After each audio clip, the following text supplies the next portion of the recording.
as that group was, they noticed a small piece called Losing Chase that was way under the radar. A video showing Dame Helen Mirren attacking Meghan Markle at the Golden Globes went viral, hitting 50 million views in just 2 days. Social media shared it nonstop and commentary channels analyzed every second. But the truth is even stranger than the clip.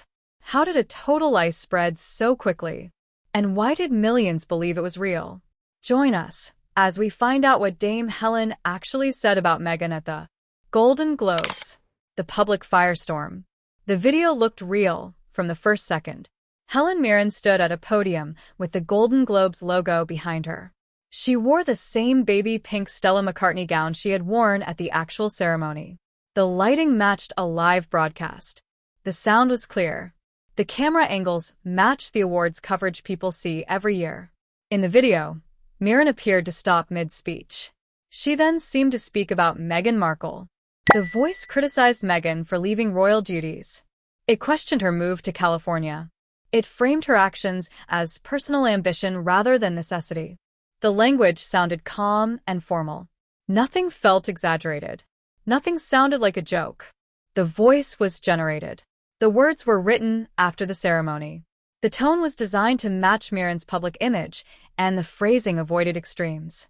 Each line sounded measured enough to seem believable. The video used reaction shots to reinforce the message. Miles Straw appeared to nod. Oprah Winfrey appeared serious and unsiling. Tom Hanks appeared to laugh. Cate Blanchett appeared amused. These clips came from different moments during the ceremony. They were cut together to look like a shared reaction. Commentary channels moved quickly. Within hours, long videos appeared on YouTube. And as I walked up, I noticed you're greeting the president of the film festival at the top of the stairs. Hosts paused frames. They replayed moments. They treated the clip as confirmed footage. None had access to original broadcast feeds. None cited official sources. Their confidence made the claim feel verified. Specific phrases drove the conversation. One term suggested that Meghan was being spoken to like a child. Another phrase implied she turned personal struggle into performance. A short line about acting was framed as a moral divide between real performers and public figures who use private life for attention. Each phrase was analyzed as an intentional judgment. The video spread at the same time across platforms. It appeared on TikTok, Instagram, YouTube, and X. Each platform treated it as new content. Algorithms pushed it separately. Early sharing from coordinated accounts increased visibility. The clip reached recommendation feeds before any checks happened. The numbers climbed fast. The first hour passed with 500,000 views. 6 hours passed. 5 million. 1 full day passed. 25 million. 2 days passed 50 million. Screenshots and remixes multiplied faster than original uploads. No major outlet reported the incident. Entertainment publications that cover every awards show moment published nothing. Trade reporters who lived tweet ceremonies stayed silent.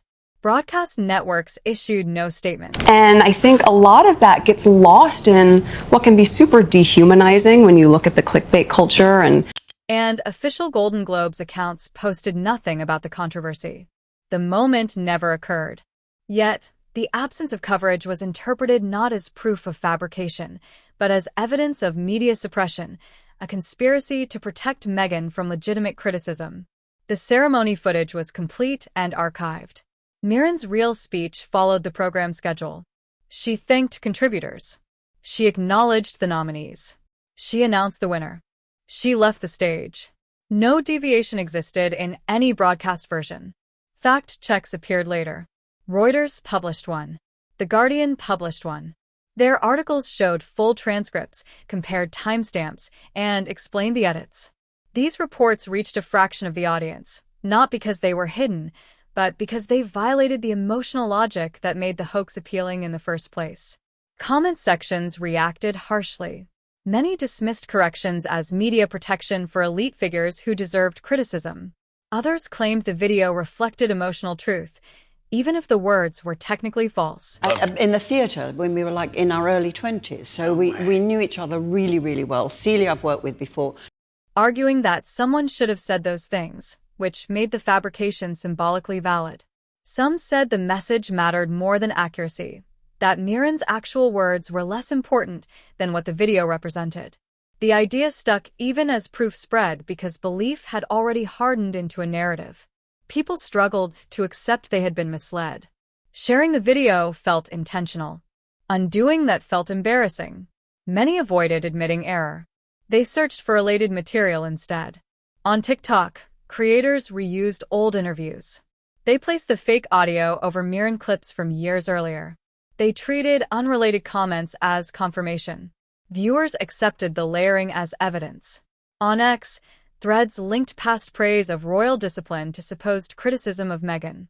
Dates were ignored. Context was removed. Assumptions replaced verification. The editing hid small flaws. The mouth movement did not always match the sound. Facial tension looked slightly off. These signs vanished on phones. Most viewers watched once. Few replayed closely. By the time the fabrication was clear, the story had settled. Many users claimed they remembered seeing it live. Because it feels really inclusive and there's representation and it's just like a sweet love story. Others recalled audience reactions that never happened. The false moment became a memory. The clip did more than mislead. It filled a gap. Meghan's Hollywood standing had already changed. Projects had slowed, coverage had thinned, defenders had gone quiet. The video gave that silence a story. The fake confrontation felt like confirmation. It offered a clear reason for shifts people sensed but could not place. That made it spread faster than an explanation ever could. Meghan never said a word about Meghan that night. The video said everything for her, and once people accepted that version, the real question changed. The fabrication spread unchecked, but Meghan's actual relationship with Meghan tells a completely different story. One that makes the hoax even more calculated and deliberate. The truth. Dame Helen Mirren received the Cecile B. Deal Award at the Golden Globe celebration on January 6, 2026, at the Beverly Hilton. Harrison Ford presented the award, calling her one of the greatest actresses of all time.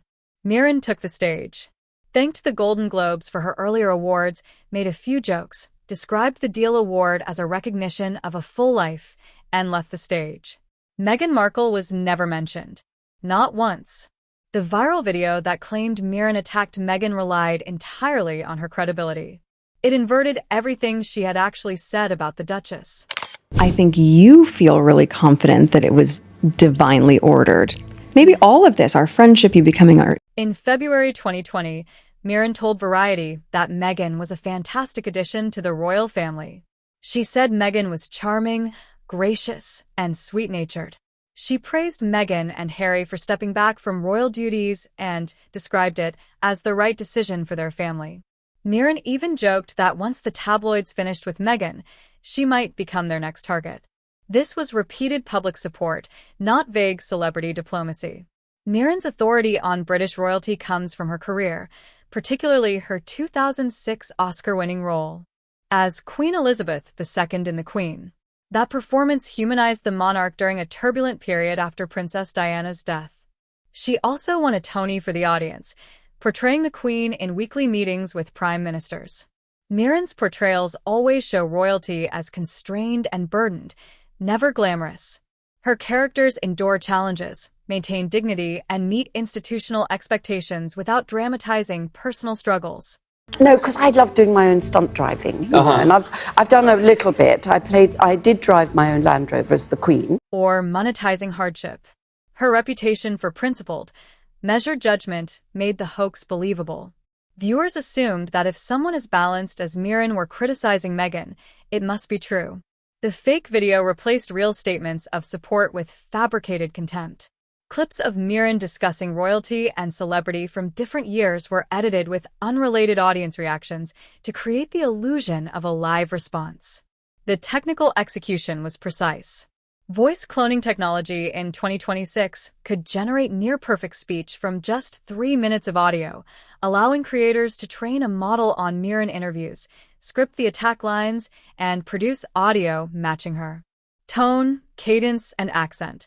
Lip sync software then overlaid the fabricated audio onto existing footage, adjusting mouth movements frame by frame to eliminate visual discrepancies. The process introduced subtle artifacts, slight mismatches in jaw tension, unnatural transitions between phonemes, and micro-delays in lip closure. But these flaws remained invisible at normal playback speed on mobile devices where most viewers consumed the content once without replaying or scrutinizing details. The video didn't need to fool forensic experts. It only needed to fool scrolling audiences making split-second judgments about what felt real. You have to give away at least 6 months of your life to doing any one play. The video spread quickly because the economic incentives were overwhelming. Platform monetization systems reward engagement over accuracy, and celebrity conflict content consistently outperforms factual reporting.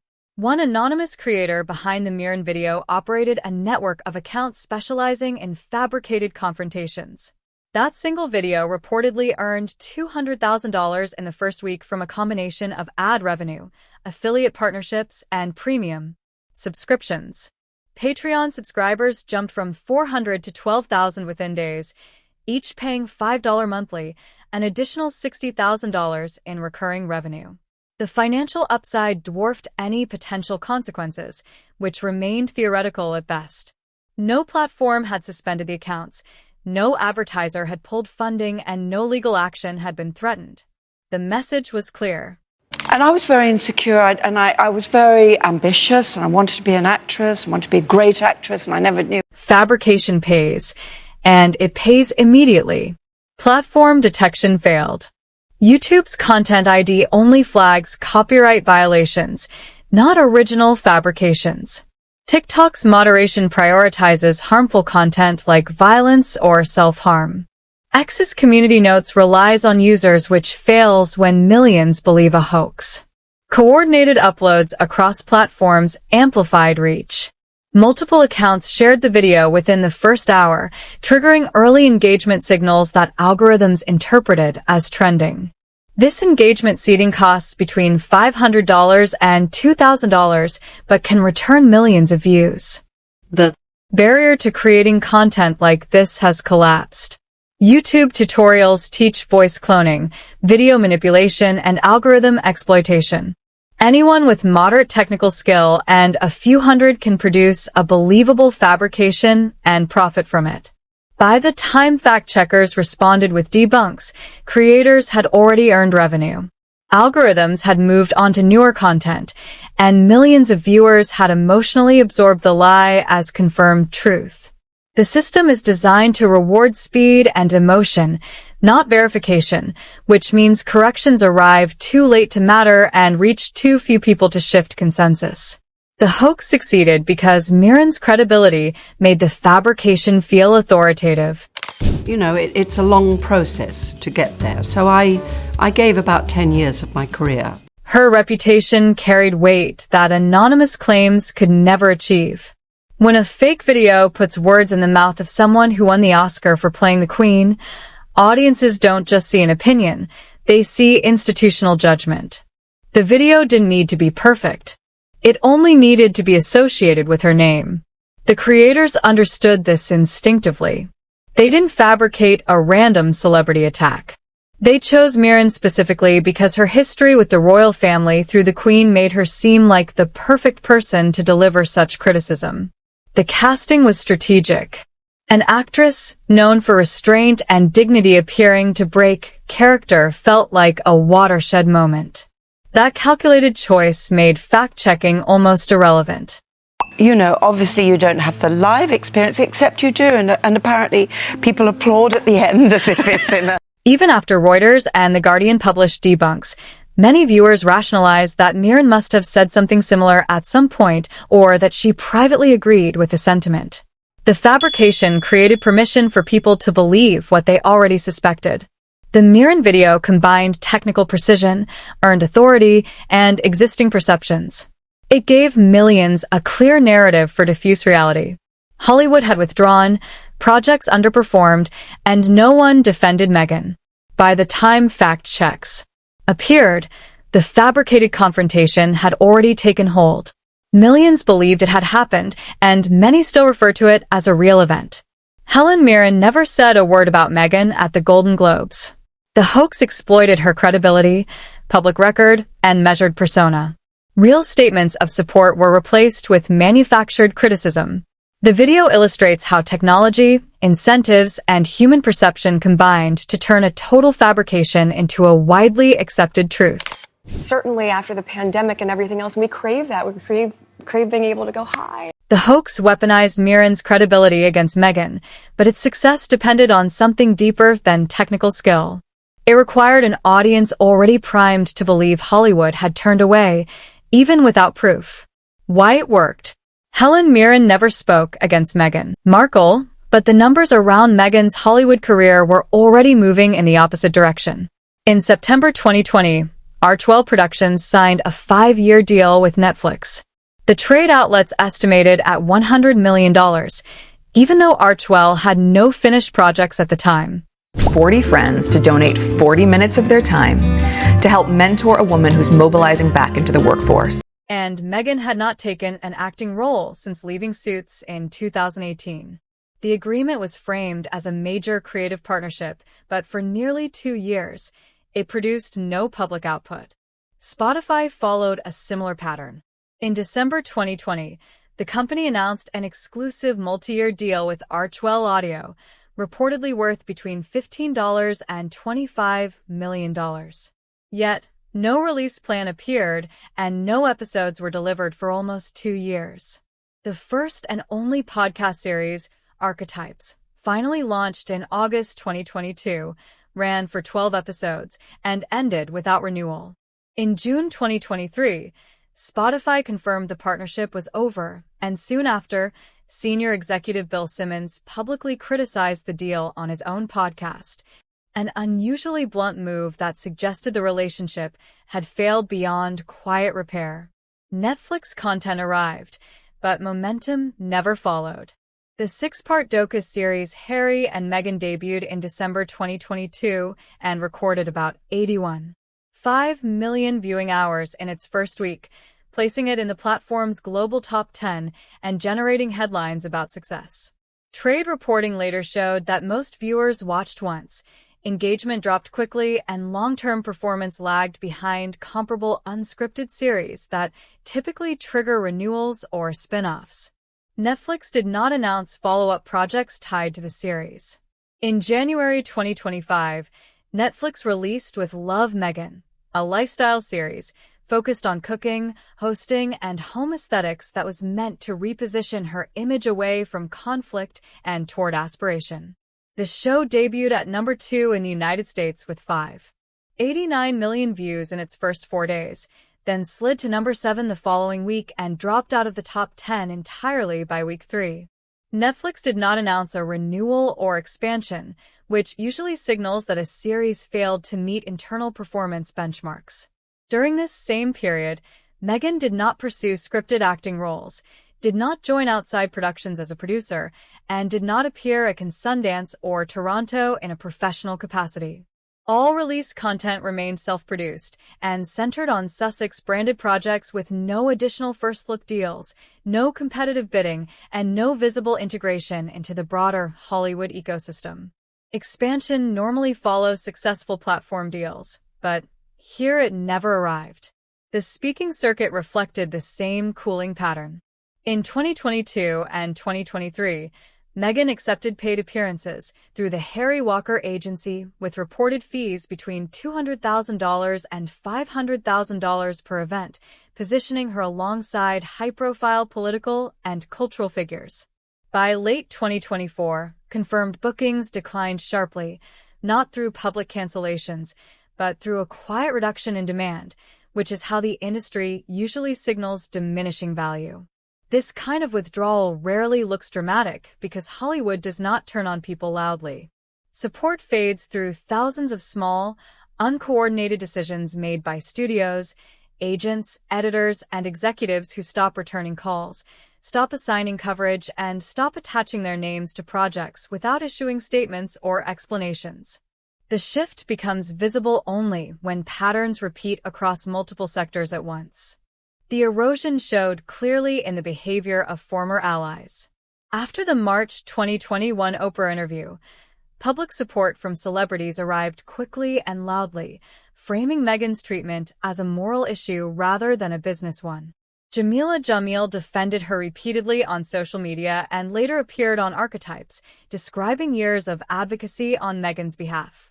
By June 2025, when asked about their relationship, Jamil publicly clarified that they were not close and described their worlds as entirely separate, creating distance without hostility or accusation.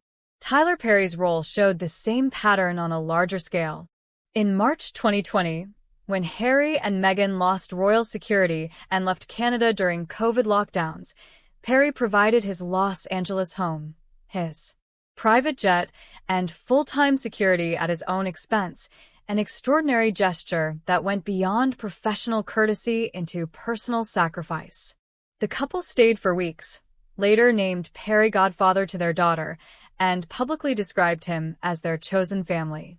Perry spoke warmly about them in interviews throughout 2022 and 2023, and Meghan appeared alongside him at public events as late as December 2024, signaling a bond that seemed immune to the cooling happening elsewhere in Hollywood. When Perry faced a $260 million harassment lawsuit in June 2025, Harry and Meghan made no public statements and offered no visible support. By August 2025, media outlets reported that contact between them had ceased entirely. The pattern mirrored what was happening across the industry. High-profile relationships dissolved not through confrontation, but through gradual distancing, the kind that leaves no paper trail and requires no explanation. Perry had absorbed significant risk to protect them during their most vulnerable moment. Yet when he needed public solidarity, the cost-benefit calculation had shifted. This was structural. The same math that governs every Hollywood relationship. When reputational liability outweighs potential gain, understanding how protection collapsed requires revisiting the Oprah interview itself. On March 7, 2021, the 2-hour CBS special drew 17.1 million American viewers and introduced allegations that dominated global coverage, including claims of racial concern within the royal family, lack of institutional support during pregnancy, and personal conflict with senior royals. In the United States, celebrities responded with public sympathy, while UK polling showed skepticism. And Buckingham Palace issued its carefully worded response 2 days later. Fact-checking followed within months, questioning timelines, protocol details, and inconsistencies between public records and interview claims. More damaging than any single correction was the way the interview locked Meghan into a grievance-based narrative that clashed with the aspirational lifestyle brand Archewell later tried to sell. By late 2022, her U.S. approval ratings had dropped from about 55% immediately after the interview to roughly 36%. Driven not by scandal but by overexposure and fatigue. Studios value predictability because partnerships depend on controlling risk. After Oprah, defending Meghan felt morally rewarding but professionally uncertain. And by 2024, silence became the safer option. No new high-profile advocates stepped forward. Previous supporters stopped amplifying their work, and the informal shield that once protected her reputation dissolved. Into that vacuum rushed something far more dangerous than criticism. Fabricated events designed to explain what people sensed but couldn't articulate. The fake Meghan moment didn't create doubt about Meghan's standing. It gave existing doubt a face, a voice, and a timestamp that millions could point to as proof. When protection vanishes and lies fill the void, the consequences extend far beyond one person's career. What does that mean for everyone? The direct interpretation. The fake Helen Mirren confrontation shows how information systems in 2026 can turn fiction into something people experience as fact. The video did not spread because audiences were careless, but because it was designed to fit perfectly into how people consume content and how platforms reward engagement. Online creators who specialize in commentary and viral moments earn money from watch time, clicks, and emotional reaction rather than accuracy. Videos that feel dramatic, satisfying, or shocking hold attention longer, which signals value to recommendation systems that decide what millions of people see next. Calm explanations and factual corrections generate weaker signals, so they are pushed aside even when they are true. Social platforms reinforce this imbalance by favoring content that provokes strong reactions. Videos that trigger anger, relief, or a sense of moral confirmation perform better than neutral reporting because users stay longer, comment more, and share faster. Corrections rarely compete on those terms, which gives emotionally charged falsehoods a built-in advantage. Human behavior completes the loop. Accepting a correction often means admitting personal error, acknowledging that false information was shared, and accepting that judgment failed in public.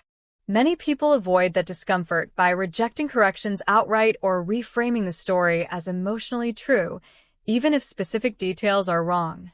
Once someone invests in a story, contradictory evidence rarely ends belief. It gets reframed as proof of institutional protection, making debunkers feel like confirmation that the original claim threatened powerful interests. The Meghan fabrication worked because it matched what many viewers already sensed. Meghan's public standing had shifted. Professional momentum had slowed, and visible industry support had faded. The video offered a clean, shareable moment that seemed to explain those changes in a single scene. That is how reputations are damaged now. Careers no longer end only through scandals, lawsuits, or public confrontations. They unravel when networks stop defending, editors stop assigning coverage, and partners stop renewing contracts without saying why. In earlier decades, reputational collapse followed visible steps. Accusations appeared in print. Responses followed. Evidence accumulated. Courts or public opinion delivered judgment. People could point to moments and documents that explained what happened. Today, damage often comes through silence. No accusation needs to stick. No scandal needs to break. Protection simply disappears. And the absence itself reshapes perception. For Meghan, this shift showed up in measurable ways. Platform deals produced. Limited follow-through. Renewals did not arrive. Media attention narrowed. Speaking fees declined. Public defenses from influential peers stopped appearing. No single decision caused it, and no coordinated effort drove it. The industry moved away through countless individual choices. The fake mirror and video succeeded because it gave shape to that slow process. People could not point to the moment Hollywood turned away because there was no moment. The fabrication was created after the fact. This is the power of manufactured events in a world of synthetic media. When reality feels scattered and unclear, a convincing fiction that offers clarity feels more believable than the truth. The video did not persuade audiences that Hollywood had abandoned Meghan. It persuaded them they had finally seen the moment when it happened. The barrier to creating moments like this is now low. A small group or even a single person can invent an event involving a public figure, distribute it across platforms, earn significant revenue from engagement, and face little risk of consequence. The system rewards speed and emotion, not verification. Belief then becomes reality in practice. Millions now think Helen Mirren publicly criticized Meghan at the Golden Globes. That belief shapes how they discuss her, how they judge future projects, and how they interpret new headlines. The fabrication settles into cultural memory even after it is disproven. For public figures, this creates an impossible task. Defending against something that never happened requires repeating the lie to deny it. Correcting a fabricated event means chasing copies across platforms that have already moved on. Restoring trust demands resources that no individual controls. This problem extends beyond celebrities. Politicians face invented quotes. Executives face synthetic scandals. Ordinary people face manufactured controversies that spread faster than they can respond. Reputation has become fragile because belief spreads faster than proof. The shift can be seen clearly in how Hollywood handles risk. Tyler Perry offered Meghan and Harry protection in 2020 when few others did, providing his home, security, and personal support during a crisis. The relationship appeared unbreakable when Perry faced serious allegations in 2025. Public association suddenly carried cost, and silence replaced visible support. That silence did not signal hatred or betrayal. It signaled calculation. Hollywood protection lasts only as long as the association feels safe. The Meghan fabrication previews a system where invented events feel more real than authentic ones, where profitable falsehoods outpace inconvenient facts, and where reputations erode without accusations or evidence. In 2026, belief functions as reality, not because audiences are stupid or careless, but because the infrastructure rewards emotional resonance over factual accuracy. The hoax worked because the industry had already stepped back quietly, and the fabrication gave that withdrawal a face and a moment that people could point to as an explanation. Careers no longer end with scandals that generate headlines and trials that produce verdicts. They end with silence interrupted by lies that feel true, manufactured events that explain shifts already underway, and fabricated confrontations that millions accept as memory even after they're proven false. Dame Helen Mirren never attacked Meghan Markle, yet millions believe she did. And that belief now shapes how Meghan is perceived, how her projects are evaluated, and how her future opportunities are calculated by an industry that operates on perception rather than proof. Will the fake Helen Mirren moment speed up Meghan's Hollywood decline, or is her reputation already damaged? Share your thoughts with us in the comments section. Remember to like, share, and subscribe for more.